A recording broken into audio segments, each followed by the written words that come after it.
Hello there. Yes, I'm making this and I'm being a bit of a jerk while I'm making this.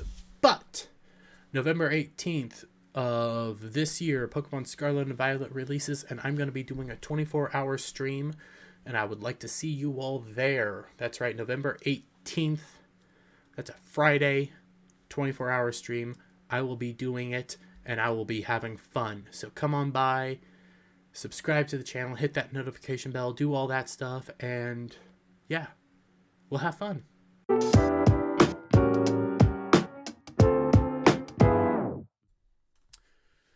What's up, YouTube? Instead of my normal Gundam reviews this Saturday, I saw Wakanda Forever yesterday, and this is more of my thoughts. Not very many of a story discussion, because until it comes out and I can figure out a proper way to show some of the video, you can't really do much. Initial thoughts of the story. Jesus Christ, it was boring. This was an 3 hour, basically 3 hour. It was like 2 hours and like 45 minutes, maybe 30 minutes. And it was so boring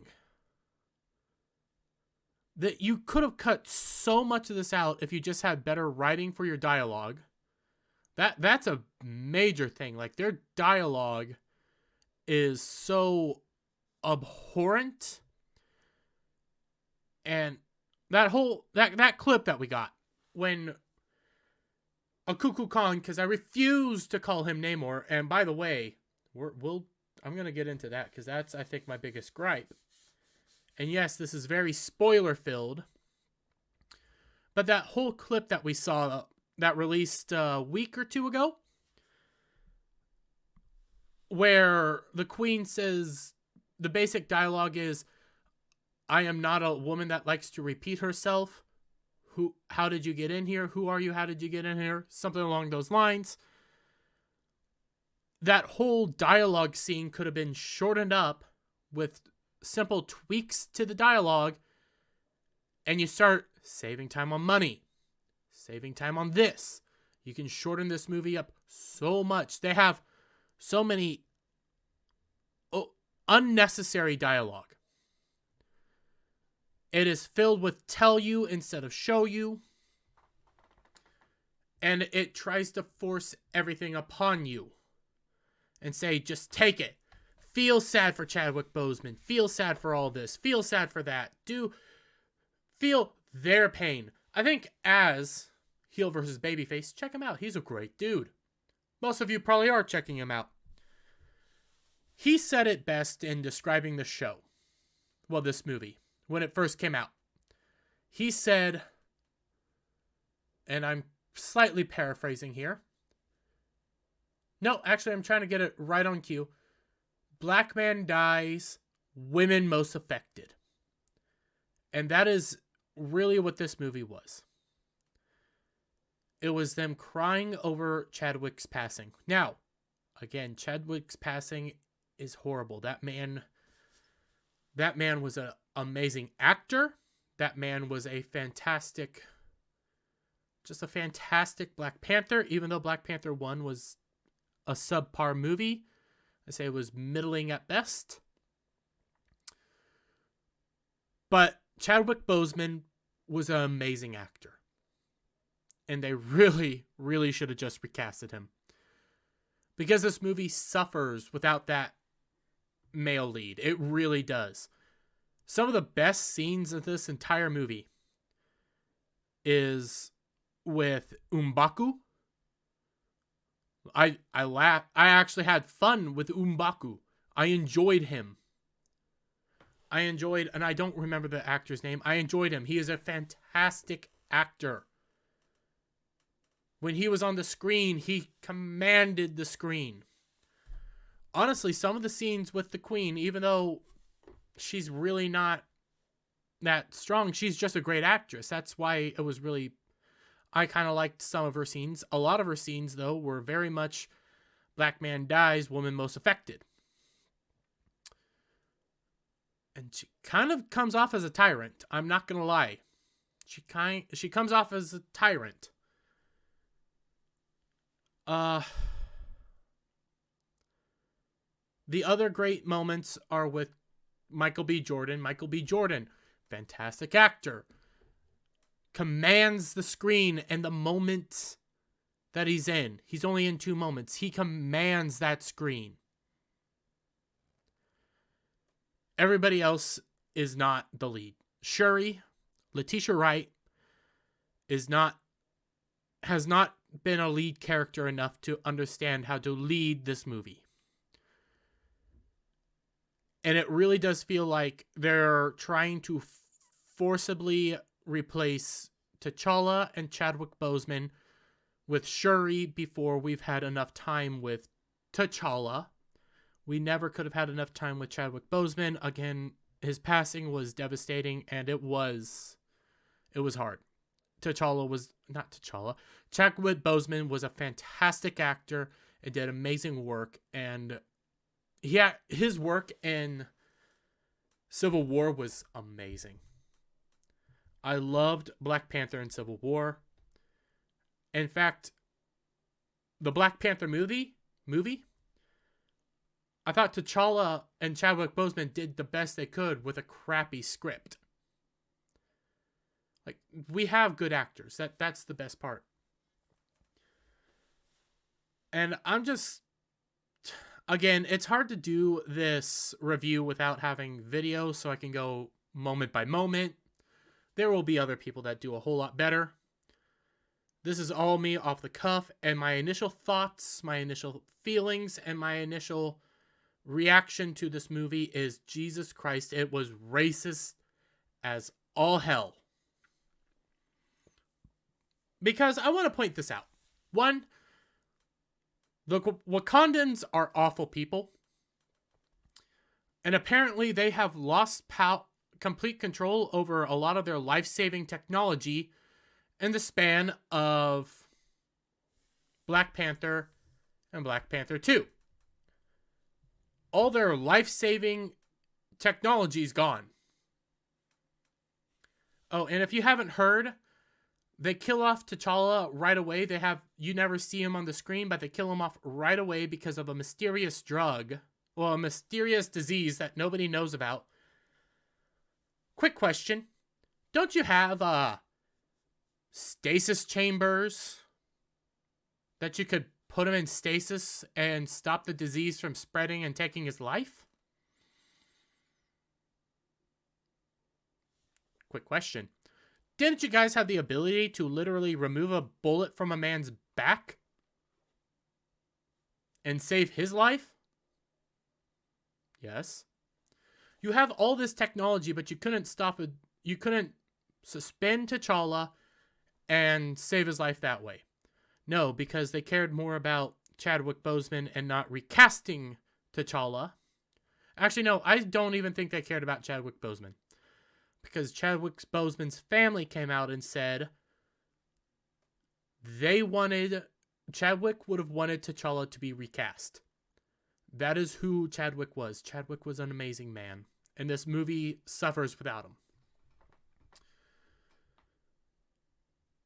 But because of the apparent lack of technology now in Wakanda, which doesn't make any sense because they still have uber amounts of this, I cannot remember the term,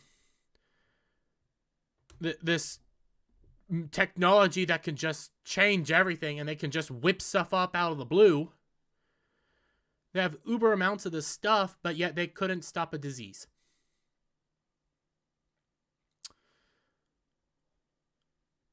They couldn't, spoiler, the queen dies because she's drowned by Namor. You couldn't get some of your technology to help save her life? Again, you guys had the ability to pull a bullet out of a man's spine, give him the ability to walk again, all with vibranium. And you couldn't save her.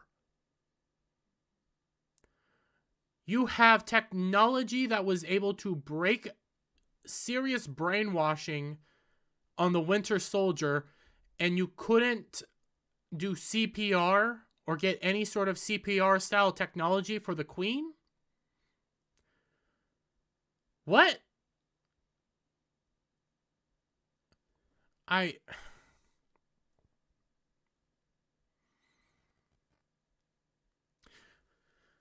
The plot holes just don't make sense. The immediate changing of everything just doesn't make sense.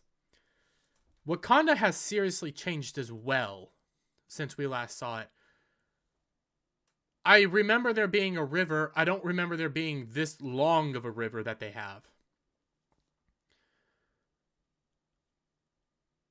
And it's just so stupid and extremely not self-aware, let's say. Because a major plot point in the movie that they don't build on at all, and they start threatening like, this is gonna happen, this is big, this is gonna happen, is America is thinking about taking on Wakanda for its vibranium, because Wakanda is dangerous with all that vibranium, and they're going around entering into America and again doing similar to what the Dolo Milaje did in Captain America and Falcon and Winter Soldier, whatever it is. Similar to that, they're going around just doing what they want, and you can't do that in other countries. That's not a thing, and because of that, America's thinking of going to war with Wakanda. Granted, that nothing ever plays out because of that. But they're breaking laws across the entire world. They are establishing themselves as the strongest country, and they're basically a tyrannical, evil country that doesn't care about other people at all. Doesn't care about other standings because other countries are white. And they're the colonizers. Even though Wakanda was never colonized. They keep bringing that up, and they like to point out that, oh, this is a colonizer. This is a colonizer. The whole reason Namor is mad is because of colonization, and they actually build on why he's the voice of the colonizers, and they completely change his entire backstory. So no, Namor is not Namor, he's a Cuckoo Khan. I refuse to acknowledge him as Namor. I will say, I understood where a Cuckoo Khan was coming from. In fact, I agreed with a Cuckoo Khan on several ideas, not the execution. I agreed with several of his principles and the reasons he's doing stuff, not his execution. Also, not really his reasoning for it. They went heavy into the colonizer, white man bad area. They went heavy-handed. And while we're on the topic of the Talokan, how is it? Serious question. How is it that the Wakandans, who had vibranium for their entire existence, mined it, and managed to create this uber-advanced civilization with technology up the wazoo that rivals every country and is arguably the strongest country in the world, and they are tyrannical? How is it that they can do that, but you look at the Talokans in Talokan, and they're extremely primitive? Yeah, they have some technology. They have some advancements. They're able to manipulate water to use roads, waterways, and those water streams and stuff like that as roads throughout their colony, throughout their city. They're able to somehow harness raw vibranium and create a sun.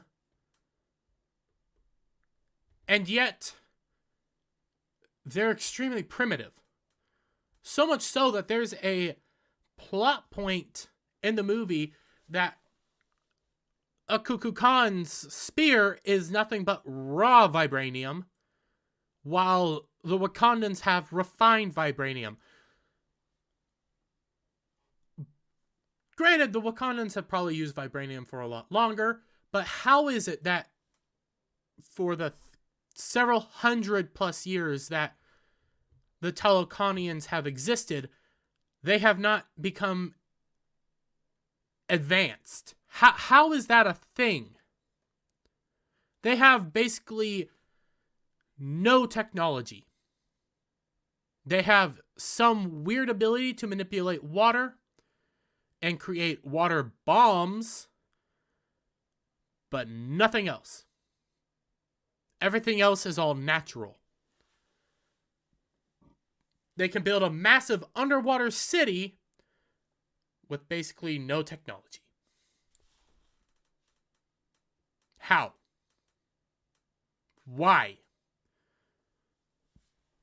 It doesn't build on that. And that's my biggest complaint, I think, so far in this movie, is you make it very much black versus brown until the very end, where black and brown decide to team up together to defend each other from white man. Because Talokanians have vibranium, and they don't want the white man to have vibranium, and they don't want the colonizers to have vibranium. So they team up at the very end, and Wakanda will protect Talokan from the people that want vibranium. Okay, but why can't the... It just doesn't make sense. You ended up essentially establishing... Oh, God, this movie is just so awful. And the more I'm talking about it, granted, I still think it's better than Thor: Love and Thunder. The more I talk about it, the more I think about it, the more I sit here and acknowledge my response to this movie. I despise it. I despise the look of it. And I don't mean the characters, although the characters as a character, not a big fan of. Except for M'Baku, who I think M'Baku is weirdly enough the correct character and is always right, but yet nobody listens to him. Nobody listens to M'Baku. He had multiple points where he said the correct thing and the correct move, and they don't listen to him. And it's like, why? But what I'm talking about when I say I don't like the look, I'm talking solely about the suits. So like the CGI suits that they put on. It is... Imagine the modern Power Rangers, which is very ugly. It is worse than modern Power Rangers. Imagine the ugliest Power Ranger villains. Their suits look uglier than that. Riri Williams, granted, they establish why the heck she isn't gonna have her suit in Ironheart, but Riri Williams is only in the movie because she's black. That's literally it. She managed to be the only person ever to create a vibranium-seeking device. She's the only person that can do it because her professor in this Chicago MIT place told her that she couldn't. So she did it. She decided to build her own Iron Man suit for no reason. Just decided to do it. She had Stark blueprints and things like that and was building her own Iron Man suit. You have people surviving wounds. And not like before. Not like in Black Panther where they have this magical metal that can just fix everything. I mean, you have full on a serious car crash that Shuri walks away with, basically just a little unconscious, but ends up waking up perfectly fine. And even though she activates this this vibranium shield for a split moment, she still should have had, she didn't have a suit on. All it did was stop the impact so she doesn't go slamming right away, but she still jumps and then strides. She had no scratches. Riri Williams falls out of the sky in an incomplete Iron Man suit with no real armor. No scratches. No broken bones. Perfectly fine. This Dora Milaje, cannot remember her name for the life of me, gets into a massive car accident and just walks it off. No scratches. Just fine.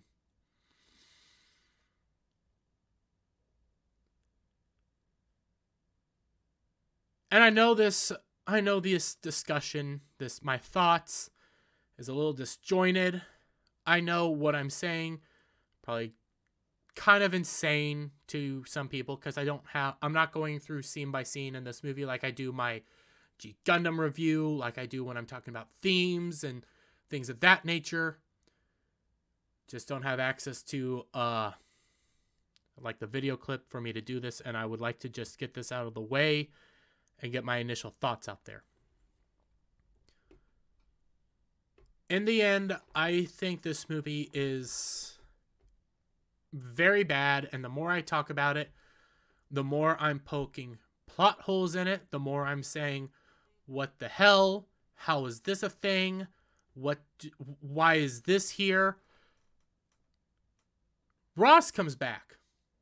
The guy who got a bullet in the back completely ignores what happened to the Wakandans did to him last time, says that they're good people, and then he starts basically breaking the law, acting treasonous, full on. He's committing sedition and treason, and is shocked when he gets punished. Oh, and the new leader of the CIA is Lady Hydra, or Madam Hydra. I can't remember her name. So Hydra's still around. We already know that. And she's in this movie as Ross's boss. And she's lots of boss Waymans. But somehow, and this is a plot point that they don't explain, it just happens. Somehow, Madam Hydra, one, was also married to Ross at a point. Two, has the ability to hack Wakandan technology and bug it. How? This technology that you guys want so much, don't have any real access to, how can you bug it? You guys don't have the technology to do that. You don't have any way to look into it. The more I talk about this movie, the more I'm getting frustrated with its even existence. And again, I refuse to call, even though I actually I didn't have I kind of liked a Cuckoo Khan. Even with that, still not calling him Namor. I'm calling him a Cuckoo Khan because I think he's not Namor. I'm sorry, he's not.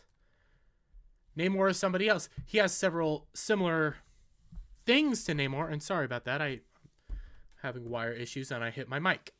He has similar traits of Namor, but he's not Namor. He's a Cuckoo Khan.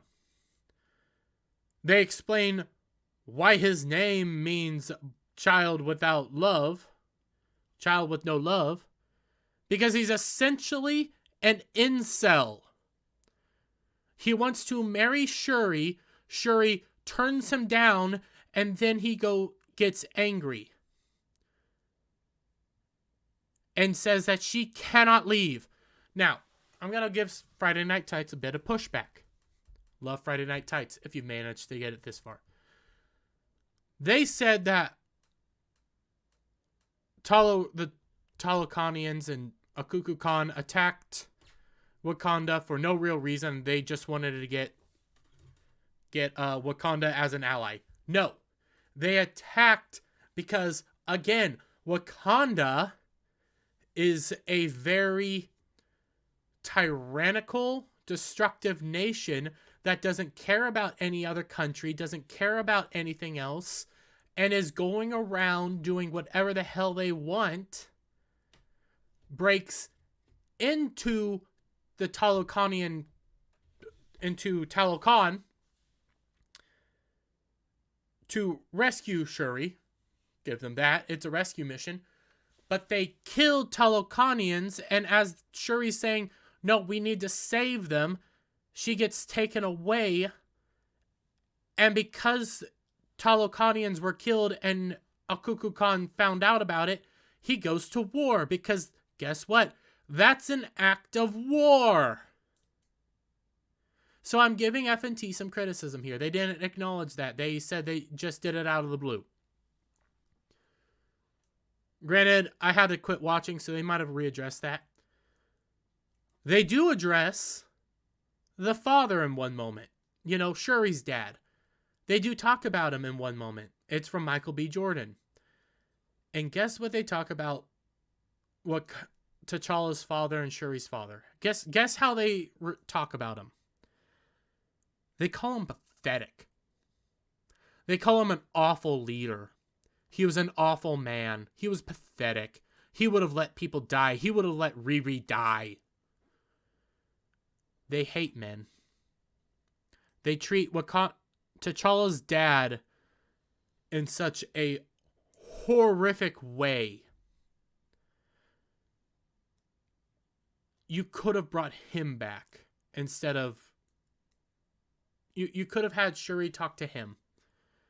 You couldn't have him talk to... You could have had Shuri talk to him. That... It was so awful. But Shuri goes full Michael B. Jordan. Full on Michael B. Jordan. Towards the very end. Basically declares war on Talokan. Goes to fight the Talokanians. And is getting essentially decimated. Like, she went in not realizing what the heck's going on. You went to go battle water people in the water. The Talokanians are battling very primitively, let's admit that. Scaling the walls of a ship. These are supposed to be the brown people, but they're blue. While Shuri and Akuku-kan are in a desert area fighting hand to hand so that Akuku-kan can get dried out so that they're on an even playing field.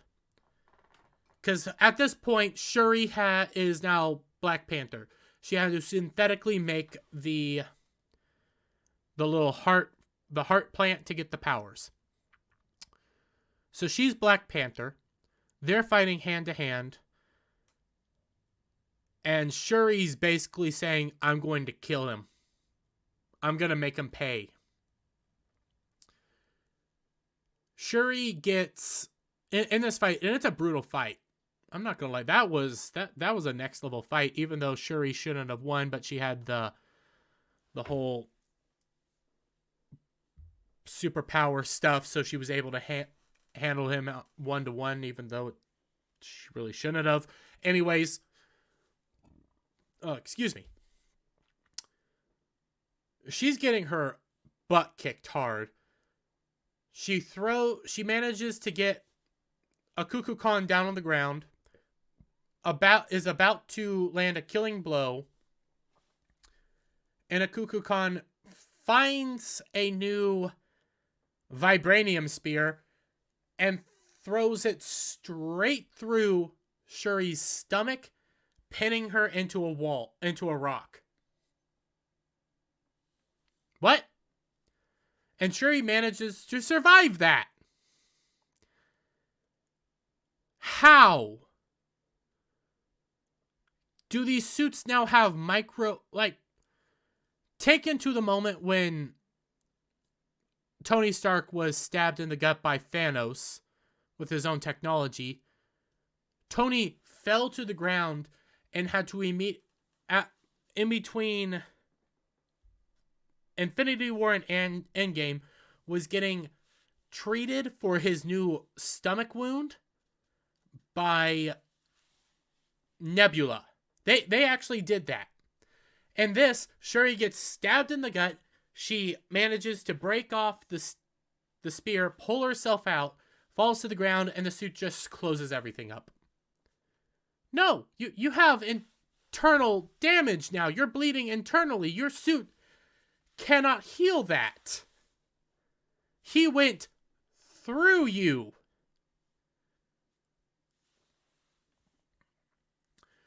She blows up, she launches Namor with afterbursts from one of the ships, throwing him to the ground, basically lighting him on fire because she wants to have him beg before she kills her. Before she kills him. He's on the ground basically at this point, shockingly he's still alive. She's brutally beat him up. She's about to cut off his head. And the only reason she doesn't is because she gets a quick glimpse of her mom from the ancestral lands, which I don't know how the heck she gets there. Because I could have swore it was the only people that go to the ancestral lands that can communicate with you are former Black Panther people who have eaten from the fruit. I could have swore that. But her mom sends her a message from beyond the grave, go like, Shuri, show him mercy. And she starts crying and saying that she won't do it. She will not kill you. I will not kill you. And from now on, even though you did essentially a massive terrorist attack on Wakanda, even though we started it, from now on, Wakanda will be your protectors. From the colonizers, from the white people who want the vibranium. We will protect you. And that's basically where the movie ends. Oh, there's one other thing. I almost forgot.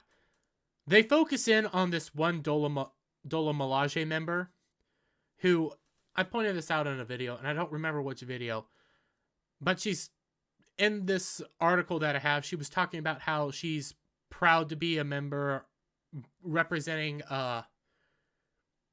it's one of those African nations that I cannot remember off the top of my head.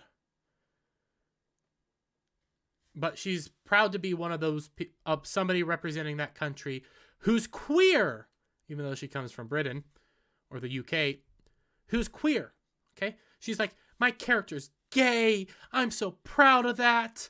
It's going to be fantastic. Yeah, her character's gay. But like Marvel, you don't find out that she's gay until the very end when they have this party. And in this this scene that can easily be cut out, she kisses another Dolo Milaje. I'm probably saying that wrong. I've said it so many times. Member on the head. Kisses her on the head. And that member goes like, thank you, love. And then walks off. Gonna be easily cut out for any market that doesn't want that. Super easy to cut out. So they checked every box they needed to. I keep thinking I'm about to stop talking about this movie in this video, but I'm not. I'm gonna have to force myself here. Don't even bother is at the very end. Do not bother with this movie. It is going to be forgettable. If I were to project its end goal, because it has to make about $650 million to begin making profits, I think it will get there. I think it will probably do decently. It's right now, opening night, it was lower than, I believe, Thor Love and Thunder, so that's not good. The theater that I went to, which is extremely cheap to go to, theater was not packed. Nobody was there at the showing that I went. So I don't know how this movie is going to do, but it is not going to do as well as Black Panther 1 for sure. And with that, guys, I'm going to end it there. If you liked the video, give me your thoughts in the comments down below. Hit that thumbs up button, hit that subscribe button, hit that notification bell for every time I put out a new video and go live. Share it out with all your friends, and I will see you guys on the next one. Bye for now.